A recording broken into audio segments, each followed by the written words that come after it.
Hi friends, నేను మీ MPR.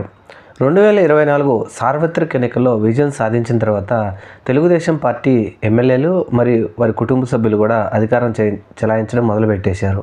అలాగే మనం చూస్తూనే ఉన్నాం.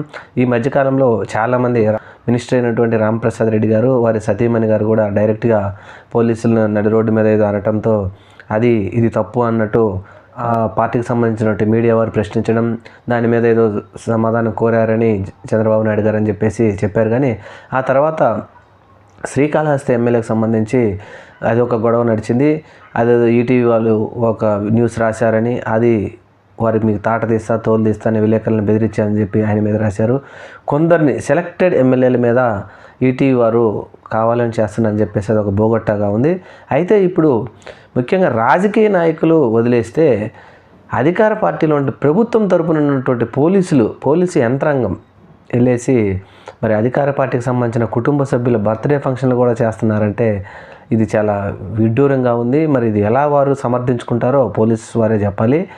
ముఖ్యంగా చిలకలూరుపేట ఎమ్మెల్యే అయినటువంటి పత్తిపాటి పుల్లారావు గారి సతీమణి గారు బర్త్డే వేడుకలలో ముఖ్యంగా పోలీసు వ్యవస్థ సంబంధించిన వారే వెళ్ళి అక్కడే ఉండి వారితో అక్కడ పోలీసు వారు అందరూ గుమ్మిగూడి అక్కడ కేక్ కట్ చేసి ఆ సంబరాల్లో పాల్గొనడం మాత్రం ఒకంత రాష్ట్ర ప్రజలను ఆశ్చర్యానికి గురి చేసింది.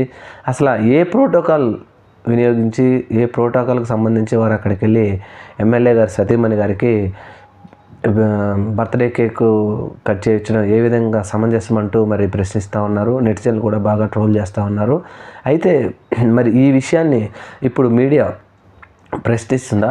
ఇదివరకు రాష్ట్రంలో కొంతమంది సెలెక్టెడ్గా ఎమ్మెల్యేలని కావాలని వారిని ప్రశ్నిస్తూ వచ్చినటువంటి ఈటీవీ కానీ, వారికి సంబంధించిన ప్రభుత్వానికి సంబంధించిన మీడియా వారు కానీ మరి ఇప్పుడు పత్తిపాటి పుల్లారావు గారి సతీమణి గారి వేడుకల్లో పోలీసు వ్యవస్థ ఎలా చేసింది అని చెప్పేసి మీడియా వారు ప్రశ్నించడం కానీ, లేదంటే ముఖ్యమంత్రి గారు కానీ ఏమైనా వారి గురించి వివరణ కోరుతారా లేదా అనేది మనం రాబోయే రోజుల్లో చూడాలి. ఏది ఏమైనప్పటికీ దీనికి సంబంధించి పోలీసు వ్యవస్థ వారు ఏ విధంగా సమర్థించుకుంటారో, దీనిని ఎలా చెప్తారనేది మనం చూడాలి. Thank you. మన ఛానల్ని తప్పకుండా సబ్స్క్రైబ్ చేయండి.